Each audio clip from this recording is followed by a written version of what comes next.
ये कहानी है हसीनपुरा नामक गांव की। यहाँ आए दिन हादसे होते ही रहते हैं, कुछ हसीन, कुछ रंगीन, कुछ नमकीन तो कुछ गमगीन। भीमा आज बहुत खुश है। बुधिया काकी से उसे 50 रुपए जो मिले हैं और वो मेला घूमने जा रहा है। भीमा अभी करीब 10 साल का है। अब भला 50 रुपए में कोई कितनी देर मस्ती कर सकता है। फिर भी जितनी देर हो सकता था भीमा ने खूब मस्ती किया और जब पैसे खत्म हो गए भीमा ने घर की राह ली। तभी रास्ते में भीमा को एक तकरीबन 5 साल की बच्ची रोती हुई मिलती है। एकदम वीरान सी जगह में एकदम अकेली, दूर दूर तक कोई भी नहीं। भीमा के समीप जाते ही बच्ची रोना बंद कर देती है और चुप हो जाती है। उस बच्ची का रंग रूप भीमा का मन मोह लेता है। बच्ची थी भी इतनी सुंदर कि बस जो भी उसे देख ले उसकी मासूम सुंदरता पर मोहित हो जाए।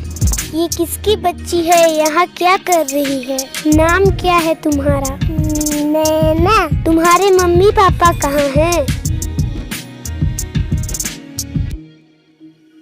तुम्हारा गांव कौन सा है?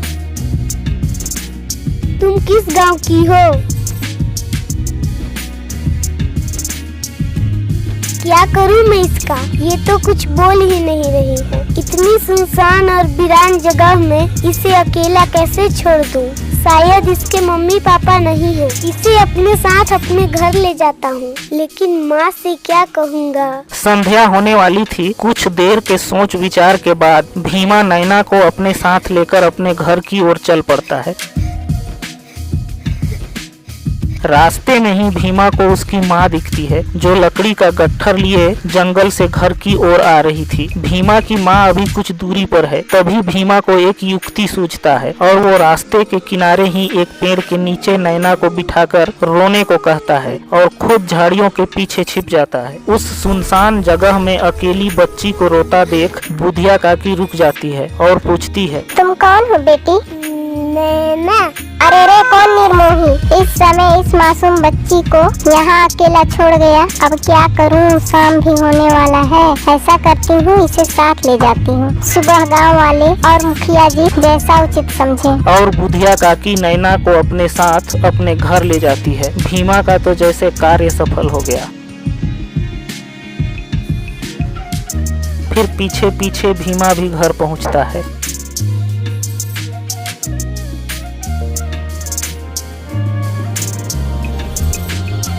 क्यों रे, उड़ाया 50 रुपया? हाँ, बोल तो ऐसे रही है जैसे 50 रुपया नहीं 50 करोड़ दिए थे। 50 करोड़। हाँ, तेरा बाप तो यहाँ का राजा था, खजाना छोड़ गया है तेरे लिए। मुझे क्या पता राजा था कि नवाब, वो तो तुम्हें पता होगा। और ये किसे उठा लाए? सुझाई नहीं देता। बच्ची है? बच्ची तो है, लेकिन कहाँ की है? किसकी है? धरती फाड़ के निकली है कि आसमान से उतरी है? आसमान से उतरी है। ठीक है, परी आई आसमान की परी। परी ही तो है। जरा नजर उठा के देख, कितनी सुंदर है। हाँ, इसकी ये सुंदरता मेरे हिस्से का तुम्हारा प्यार निगल जाएगी। तू ऐसा क्यों बोलता है? माँ की ममता कभी कम नहीं होता रे भिंटू। हाँ, इसके आते ही मैं भीमा से भिंटू हो गया। अब दिन रात चिपके रहना इस आसमानी परी से। पता नहीं, अब तो सुबह ही पता चलेगा क्या होता है। कहीं गाँव का पंचायत इसे अनाथालय न भेज दे। क्या अनाथालय? लेकिन क्यों? क्योंकि बिन माँ बाप के बच्चों का वहाँ अच्छे से देख रेख होता है। और फिर अगली सुबह गांव में पंचायत बैठती है।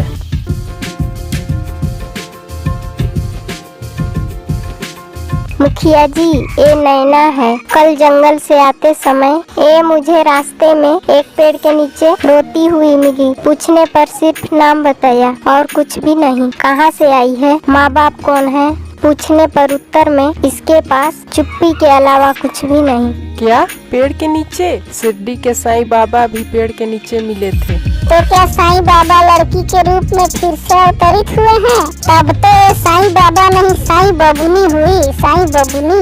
अरे तुम सब चुप करो। साईं बाबा जब शिरडी में नीम पेड़ के नीचे अवतरित हुए थे तब उनकी उम्र 16 बरस की थी और वो ध्यान अवस्था में मिले थे, रोते हुए नहीं। बताओ इस बच्ची का या क्या करना है? क्या इसे शहर में अनाथालय पहुंचा दिया जाए? क्या पता मुखिया जी, लेकिन क्या पता ये बच्ची इस गांव का सौभाग्य बनकर आई हो। क्या पता ऊपर वाले की क्या मर्जी। कौन जाने इस बच्ची के यहाँ आने के पीछे भगवान की कोई लीला छिपी हो। मेरे ख्याल में इस बच्ची को गांव में ही रहने देना चाहिए। भगवान की कृपा से इस गांव के किसी भी घर में इतनी भी गरीबी नहीं कि इस बच्ची को दाल भात का 2 कौर ना मिल सके। हाँ हाँ, ऐसा कोई घर नहीं भाई जहाँ 2 निवाला दाल भात और 1 टाट की कमी हो। हाँ हाँ, इसका जहाँ मन करे वहीं खाए, वहीं सोए, खेले कूदे और आराम से रहे, इसमें हर्ज ही क्या है। ठीक है, फिर आज से ये बच्ची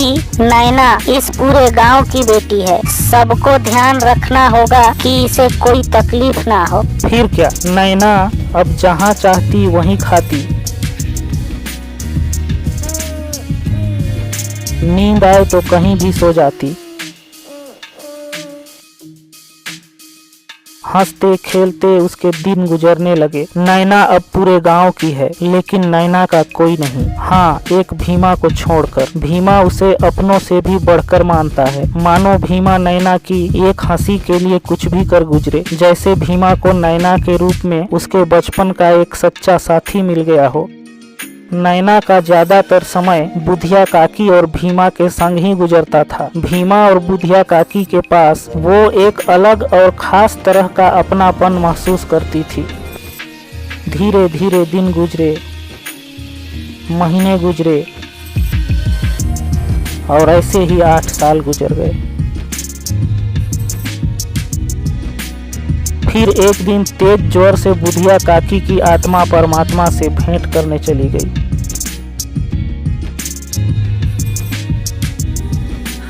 भीमा के जीवन में जैसे अंधेरा और मातम छा गया। नैना भी इस घटना से बहुत उदास और दुखी थी। भीमा अभी 18 साल का हो गया था और नैना 13 साल की। भीमा 11वीं कक्षा में था और नैना 7वीं में। जब तक बुधिया काकी जीवित थीं, उन्होंने किसी तरह सरकारी स्कूल में दोनों को पढ़ाया, लेकिन अब आगे की पढ़ाई का कोई उम्मीद नहीं है। एक दिन गांव के चौराहे पर भीमा उदास बैठा था, तभी उसका एक मित्र बंटी उसके पास आता है। ऐसे उदास बैठे रहने से कुछ नहीं होगा दोस्त। मानता हूँ जो कुछ हुआ बहुत बुरा हुआ, लेकिन अब आगे जो कुछ भी करना है तुम्हें ही करना है। कुछ बेहतर करने के बारे में सोच।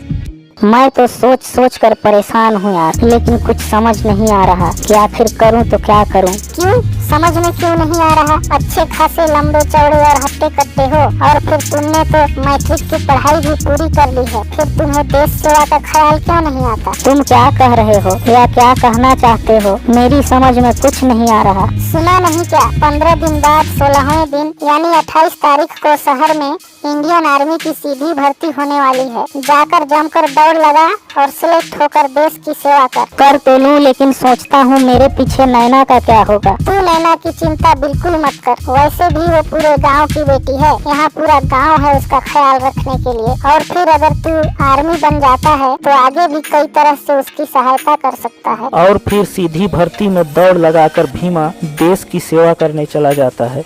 वास्तव में अब नैना के लिए मुश्किल भरा दौर शुरू होता है। अब नैना पूरे गांव की है, लेकिन पूरे गांव में नैना का अपना कोई नहीं। उस बेचारी को क्या पता कि जो सबका होता है वो किसी का नहीं होता। खाने को तो सब दे देते हैं, लेकिन बदले में काम की उम्मीद भी रखते हैं। हर घर की औरत को लगता है कि नैना उसका ये काम कर देती, नैना उसका वो काम कर देती, लेकिन नैना बेचारी अकेली जान पूरे गांव के औरतों का काम भला एक साथ कैसे कर सकती थी। एक दिन की बात है। अरे ओ नैना, जरा ये कपड़े तालाब से धो ला तो। नैना कपड़े लेकर तालाब की ओर चल देती है। अरे ओ नैना, जरा कुएं से एक मटका पानी निकाल कर ले आ तो। नैना कपड़े वहीं रखकर मटका लेकर पानी लेने चल देती है। तभी रास्ते में अरे ओ नैना, जरा खेत से भाजी तोड़ कर ले आ तो। नैना मटका वहीं रखकर भाजी तोड़ने खेत चली जाती है। आधे घंटे बाद एक मटकी पानी लाने बोली थी, अभी तक आई नहीं। कहाँ चली गई महारानी? अब से इसको खाने को कुछ नहीं दूंगी। 3 घंटे बाद कपड़े धोने बोली थी, अभी तक आई नहीं। इस करमजली नैना को कपड़े धोकर लाने को कही थी, रास्ते में गट्ठर रखकर पता नहीं कहाँ चली गई। देखना इसे अब खाने को कुछ नहीं दूंगी। बड़ा मन बढ़ गया है महारानी का। अरे भाग्यवान, नैना तो इस गांव की खासकर तुम्हारी साईं बाबूनी है। और भला साईं बाबूनी से कोई कपड़े धुलवाता है? राम राम राम, घोर कलयुग। मजाल है ताने मारने का कोई मौका छूट जाए आपसे। अब बस रोज का यही हाल है। ऐसे ही धीरे धीरे 3 महीने साल गुजर गए। नैना अब जवान हो गई है। गांव में कोई मर्द ऐसा नहीं जो उसकी खूबसूरती पर मोहित ना हो। जवान तो जवान, मन ही मन बूढ़ों के दिन भी नैना के ख्यालों में गुजरते हैं। एक दिन मुखिया का बेटा गोलू कहता है, बला की खूबसूरती पाई हो नैना, ऐसा लगता है इस गांव की कयामत बनकर आई हो। कब तक अपने आशिकों पर जुल्म ढाती रहोगी, अपने दीवानों को तड़पाती रहोगी। क्या कहूँ, बड़े दुर्भाग्य और अफसोस की बात है कि ऐसी खूबसूरती उस भीमा के सड़े झोपड़े में रहती है। तुम्हारे लिए तो दिल और महल दोनों के दरवाजे खुले हैं। इसमें आश्रय लेकर इस तरसती काया को तृप्त कर दो हुस्न की देवी। देखो गोलू, ज्यादा छेड़खानी की ना तो अपने भैया से शिकायत कर दूंगी। वो देश के दुश्मनों से देश की रक्षा करते हैं। तुम जैसे सिरफिरों को मजा चखाना उनके बाएं हाथ का खेल है। ठीक है जाओ, लेकिन फिर भी यही कहूँगा, मुझ पर नहीं तो अपनी जवानी पर तरस खाओ। मुझे नहीं तो ना सही, पर किसी को तो अपनाओ। पूरा गाँव तुम्हारा है। गोलू ने सच कहा। समय ने करवट बदला है। पहले नैना पूरे गांव की थी, पर नैना का कोई नहीं। अब पूरा गांव नैना का है, पर नैना किसी की नहीं। एक दिन गांव का मनसुख नैना के पास आता है और कहता है, देखो नैना, मेरी बात को ध्यान से सुनो और गंभीरता से सोचो, फिर जो चाहे उत्तर देना। ठीक है, कहो मनसुख। देखो नैना, मैं तुमसे बहुत प्रेम करता हूँ। मैं जानता हूँ प्रेम तो तुमसे पूरा गांव करता है, लेकिन अब तुम्हारे बिना मेरा जीना दुश्वार हो गया है। तुम्हारे तसव्वुर ने नींद, चैन, आराम सब छीन लिया। ऐसा लगता है तुम्हारे ख्यालों में पागल हो जाऊंगा। नैना, अपने हुस्न और मेरे इश्क पर तरस खाओ, मुझे अपना लो नैना। ठीक है मनसुख, अगर ऐसा है तो मुझसे ब्याह कर लो। क्या ब्याह? हाँ मनसुख, ब्याह। ऐसे कैसे नैना? ब्याह कैसे हो सकता है? क्यों नहीं हो सकता? घर वाले नहीं मानेंगे नैना। क्यों? घर वाले क्यों नहीं मानेंगे? देखो नैना, बुरा मत मानना, लेकिन बात तो सच है। ना तुम्हारे कुल खानदान का पता है, ना जात धर्म का। ऐसे में घर वाले ब्याह के लिए कैसे मानेंगे? तो फिर भाड़ में जाओ। पूरा गांव और तुम सब, जिसे देखो वही मेरा हाथ पकड़ने के लिए तैयार खड़ा है, लेकिन जीवन भर के लिए हाथ थामने को कोई तैयार नहीं। सब के सब हवस के पुजारी हैं। जिसे देखो उसे अपने वासना तृप्ति की पड़ी है। मेरे खुशियों का ख्याल किसी को नहीं। जाओ यहाँ से और दोबारा अपनी शक्ल मत दिखाना मुझे। नैना के लिए रोज का यही झंझट, यही मुसीबत। लेकिन अब वो इन मुसीबतों से छुटकारा चाहती थी। उसे ना तो महलों का शौक था और ना ही सोने चांदी हीरे मोती जड़ित हार श्रृंगार का। वो खुले आसमान में उड़ना नहीं, बल्कि किसी के वफा रूपी पिंजरे में कैद होकर जीना चाहती है। उसे बस एक सच्चा दिल चाहिए और कुछ भी नहीं। इसी बीच सालों बाद भीमा छुट्टियां बिताने घर आया है। छत तो आखिर छत ही होता है, चाहे झोपड़े का हो या किसी महल का। धूप और बारिश से बचाता ही है। और फिर भीमा नैना के लिए छत ही तो था। उसके दुखों का छत, उसके जीवन का छत, उसके इज्जत का छत।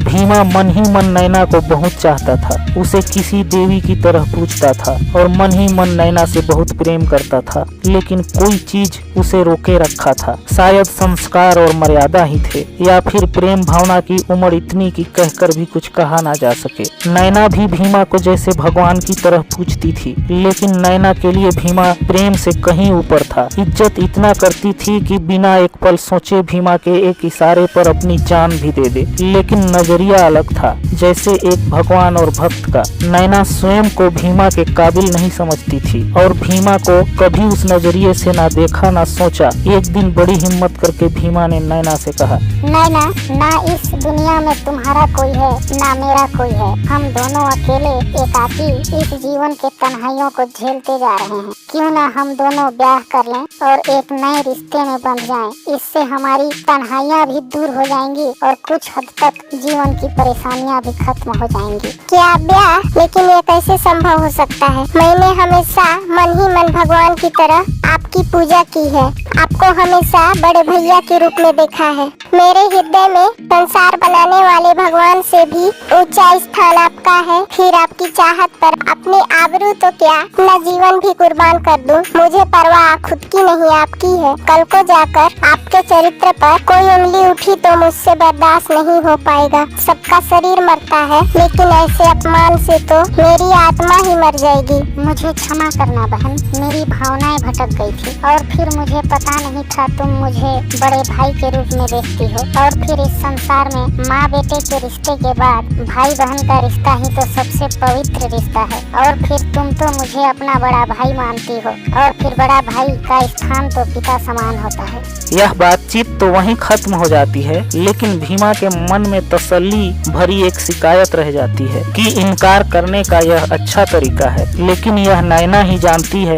कि उसने जो कुछ भी कहा एक एक शब्द उसके हृदय से निकले थे। ऐसे ही हफ्ता गुजर गया। भीमा की छुट्टियां खत्म हो गईं। उसने मन ही मन कसम ली कि अब वो छुट्टियां बिताने गांव नहीं आएगा और वह फिर से देश सेवा के लिए चला जाता है। हद तो तब हो गई जब एक दिन अपने नौकर से मुखिया ने नैना के लिए बुलावा भेजा। क्या हुआ रे बल्लू? मुखिया ने बुलावा भेजा है, जल्दी चलो। ठीक है चलो। और फिर बल्लू नैना को लेकर मुखिया के पास जाता है। देखो नैना, बात ऐसा है कि अब तुम्हारे कुल खानदान का कोई पता है न जात धर्म का। ऐसे में तुम्हारा ब्याह होने से रहा। अब ये खूबसूरत जवानी किस किस से और कब तक छिपाती बचाती फिरोगी। इस कमसिन उम्र में पूरे गांव के नखरे और ताने ना झेल पाओगी। बेहतर होगा कि यहाँ हमार कोठी में रहो, खाओ पियो मस्ती करो और तुम्हारी वासना तृप्ति का काम करूं, है न मुखिया जी? मैं सोचती थी कि ये सांड जैसा गोलू छिछोरा कैसे हो गया। अब समझ आया कि बीज ही ऐसा है तो फल कैसा रहेगा। छी! ऐसा कहकर नैना अपने घर की राह ली। रास्ते में वो सोचते जा रही थी कि हे भगवान, क्या इस दुनिया में तूने मेरे लिए ऐसा किसी को नहीं बनाया जिसके सीने में सच्चा दिल हो, जिसके प्रेम में वफा हो, जो सिर्फ मेरे शरीर को नहीं मेरी आत्मा को भी छू सके, जो मेरी आत्मा तक पहुंच सके। तभी रास्ते में उसे एक पेड़ के नीचे एक पथिक लेटकर आराम करता हुआ दिखता है। नैना उससे पूछती है, पहले कभी देखा नहीं तुमको? तुम कौन हो बाबू? मनहूस। ये तुम खुद की तारीफ कर रहे हो या मुझे कह रहे हो? नहीं नहीं देवी जी, मैं तो अपनी ही तारीफ कर रहा हूँ। मेरी क्या मजाल जो मैं आपको ऐसा कहूँ। अच्छा तो फिर ठीक है। वैसे यहाँ के तो लगते नहीं, कहाँ से आए हो? कब्रिस्तान से। और कहाँ जाओगे? जहन्नुम। कब्रिस्तान से आए हो और जहन्नुम जाओगे? आदमी हो कि आत्मा? ये आदमी कौन है और गांव में क्यों आया है? क्या नैना को हासिल करने के लिए मुखिया कोई साजिश करेगा? नैना आखिर किसकी होगी? अब गोलू और मनसुख क्या करेंगे? जानने के लिए देखिए नैना भाग 2।